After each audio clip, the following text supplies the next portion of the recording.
आज की हमारी रूटीन की अपनी समीक्षा बैठक थी अपने विभाग की, और कुछ दिनों से मैं भी अपने विधानसभा क्षेत्र और अन्य जगह का मेरे कार्यक्रम थे, टूर्स थे। तो हमारे जो वर्तमान में समझता हूँ जो सरकार, हमारा विभाग कदम उठा रहा है जिसके माध्यम से हमारी शिक्षा प्रणाली और बेहतर हो, जो हमने निर्णय किए उससे संबंधित आज की रिव्यू बैठक थी। और मुख्यतः इसमें मैं समझता हूँ जो हमारी कैबिनेट भी 1 तारीख को है, उसमें भी कुछ बातों को लेकर चर्चा हुई कि कौन कौन से मुद्दे हमारे शिक्षा विभाग के इसके तहत आ सकते हैं। और इसके अलावा भी कई और मामले, उदाहरण के तौर पे हमारे पीडब्ल्यूडी विभाग की बात करें, क्योंकि हमारी जो नोडल एजेंसी है जहाँ धन का बंटन शिक्षा विभाग करता है, आगे जो कार्य आपकी स्कूल बिल्डिंग, कॉलेज बिल्डिंग, उसका कार्य लोक निर्माण विभाग करता है।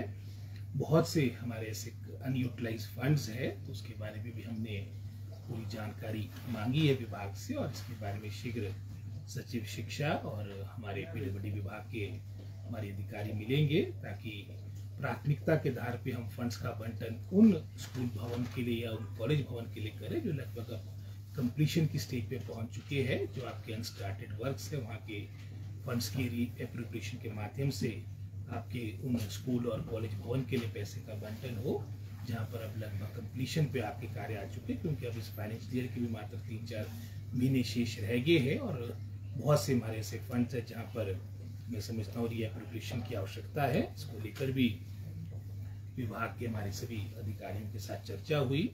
बहुत से कुछ मामले हमारे कानूनी लिटिगेशन में फंसे हैं, इसको स्पीड अप करने की भी आवश्यकता है। और वर्तमान में जो हमारी बैच वाइज रिक्रूटमेंट चली है उसके बारे में मैंने फीडबैक लिया।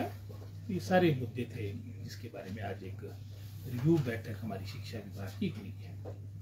सर, जिस तरह से मुख्यमंत्री ने भी कहा है कि शिक्षा में जो है वो व्यवस्था परिवर्तन करने जा रही है सरकार अगले सेशन से, और हर स्कूल में अंग्रेजी मीडियम शुरू होगा पढ़ाई, तो कितना तैयार है शिक्षा विभाग क्या इसके लिए? क्योंकि उन्होंने कहा कि एक लेक्चर पॉलिसी लेकर भी आ रही है सरकार पार्ट टाइम। जी, तो वो किस तरह से होगा, क्या कुछ प्लान है? आज समय की आवश्यकता है, नीड ऑफ द आवर है कि हम अपनी शिक्षा प्रणाली को सुधार लाए, और इसी सोच के साथ माननीय मुख्यमंत्री ने ये अपना वक्तव्य दिया था।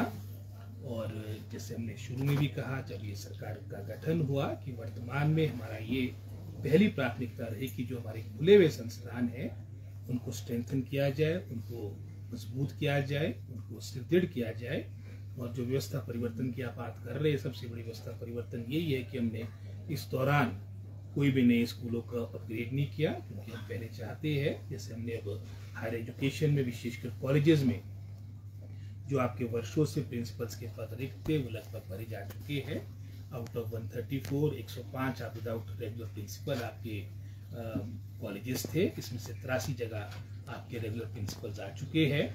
लगभग 90% के आसपास हमारी एपीस की नियुक्तियां भिन्न भिन्न कॉलेजेस में हो चुकी है। 550 के आसपास की संख्या अभी हाल में ही हमने 3-4 महीने में उनको अपॉइंटमेंट दी है। और इसके उपरांत हमारी बैच वाइज जिसके माध्यम से 2252 पोस्टें हमारी फिलअप होनी है। आपकी कमीशन में भी कोई 585 पीजीटी लेक्चरर का प्रक्रिया भी प्रारंभ हो चुकी है। और आपके अन्य तरीके से भी प्रमोशन के माध्यम से भी आपकी पोस्टों को भरा जा रहा है। और हमारा पूरा प्रयास रहेगा कि विशेषकर जो हमारे दूर दराज के दुर्गम क्षेत्र है, आने वाले समय में हमारे आने वाले एकेडमिक सेशन में विशेषकर हमारे अधिकतर पदों को भरा जाए।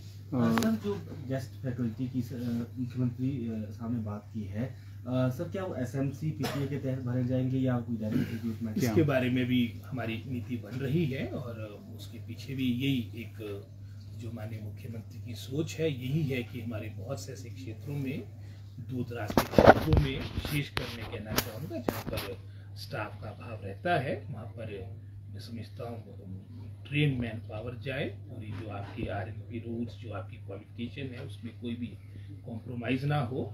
तो इसको लेकर अभी हमारी डिपार्टमेंट के स्तर पर अभी चर्चा चल रही है, और हमारा प्रयास रहेगा कि हम इस नीति के साथ शीघ्र कैबिनेट में जाएं। सर, शिक्षा विभाग सबसे बड़ा महकमा है, ट्रांसफर जो है वो हर साल होती है। क्या नए शैक्षणिक सत्र से ऐसा है कि बच्चों की जो पढ़ाई वो डिस्टर्ब ना हो, पहले ही जो है वो ट्रांसफर पॉलिसी लेकर आएगी? ट्रांसफर पॉलिसी मैं तो दिल से तो चाहता हूँ जो आप बोल रहे हैं, पर अब आने वाले समय वैसे भी अब नेक्स्ट ईयर तो वैसे भी पार्लियामेंट का आपका इलेक्शन रहेगा, तो मैं समझता हूँ 3-4 महीने की तो वैसे आपको राहत रहनी है कि ट्रांसफ़र नहीं होगी, और हम पूर्ण रूप से पूरा विभाग इस बात को लेकर चिंतन करे, प्रयास करे कि अपनी हमारी जो प्रणाली है उसमें सुधार हो। और ये आपने बिल्कुल सही कहा, इस ट्रांसफ़र के माध्यम से पूरे विभाग की फिर मैं समझता हूँ सोच में परिवर्तन आ जाता है, ट्रांसफ़र कम से कम हो, और एकेडमिक सेशन के दौरान तो ना ही हो तो ज़्यादा बेहतर है।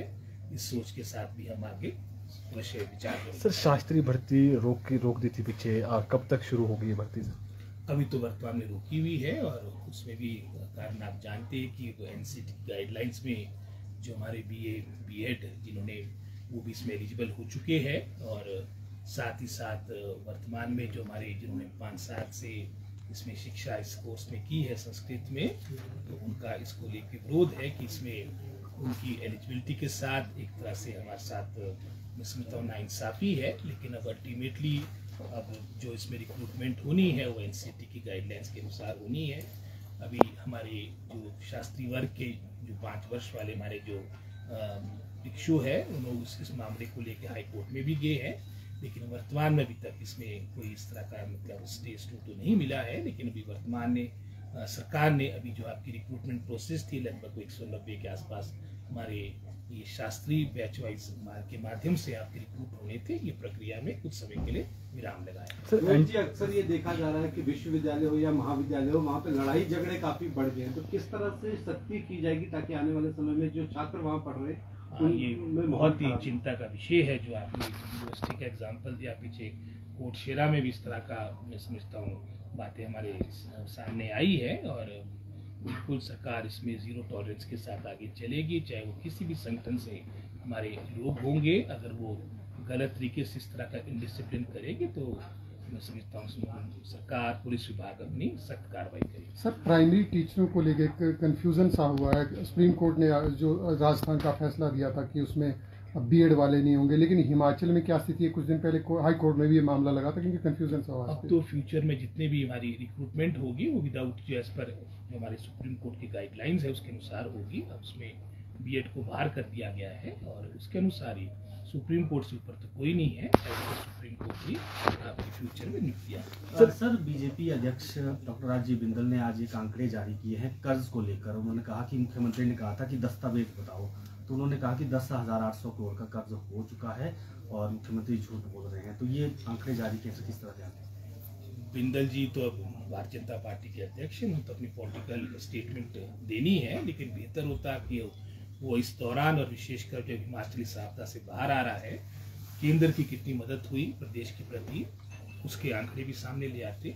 और आप सभी जानते हैं कि अगर इस आपदा की बात करें जिसमें लगभग 12,000 करोड़ के आसपास की क्षति हिमाचल प्रदेश की हुई, लगभग 3100 करोड़ के आसपास तो हमारी लोक निर्माण विभाग का ही नुकसान हुआ है, लगभग 2,000 करोड़ से अधिक हमारी जल शक्ति विभाग का नुकसान हुआ। कोई ऐसा विभाग नहीं, कोई ऐसा क्षेत्र नहीं जहाँ पर आपका इस आपदा के दौरान नुकसान ना हुआ हो। तो मैं समझता हूँ अगर राहत की बात होगी, अब तो नवंबर का महीना भी अब अंत होने को आ रहा है, एनडीआरएफ की जो हमारे को एक अग्रिम राशि 200 करोड़ की मिली है, उसके अलावा एक पाई भी केंद्र सरकार से हमारे को मिली नहीं। और हिमाचल प्रदेश की जनता जनार्दन जानती है कि इतनी गंभीर मैं समझता हूँ वित्तीय परिस्थितियों के बावजूद भी जब हमारे को 76,000 करोड़ आपको एक तरह से विरासत में ऋण मिला, हर व्यक्ति पर 1,02,000 का कर्ज है हिमाचली पर, इसके अलावा 10,600 करोड़ की देनदारियां है जो एरियर के रूप में अपने पेंशनर्स को अदा करनी है, उसके बावजूद भी आपके केंद्र से कोई मदद नहीं हुई। ये उन ग्रांट्स को जोड़ रहे हैं जो हमारे को मिली थी। अगर पीएमजीएसवाई की हमारी डीपीआर मार्च अप्रैल के महीने में चलेगी जब कोई आपदा की कोई बात नहीं थी, उसको भी ये मैं समझता हूँ राहत के साथ जोड़ रहे हैं। जो राहत के रूप में प्रदेश सरकार की जो मदद होनी थी वो मैं समझता हूँ वर्तमान की हमारी केंद्र सरकार हर तरह से विफल रही है। जैसे मैंने पहले कहा, इस 200 करोड़ के अलावा कोई भी मदद प्रदेश सरकार की नहीं हुई। बेहतर होता है बिंदल जी इन तथ्यों के सामने भी सामने आते। सर एनटीटी भर्ती कब तक हो पाएगी? पिछली सरकार से अभी तक सुर्खियों में ही है, आरएनपी रूल्स नहीं बने हैं सर, कब तक हो पाएगी? तो ये भी एक हमारा आज की चर्चा हमारी कैबिनेट की हुई है और प्रयास है कि शीघ्र इसको लेकर भी हम कैबिनेट में आएंगे। ठीक है सर, थैंक यू।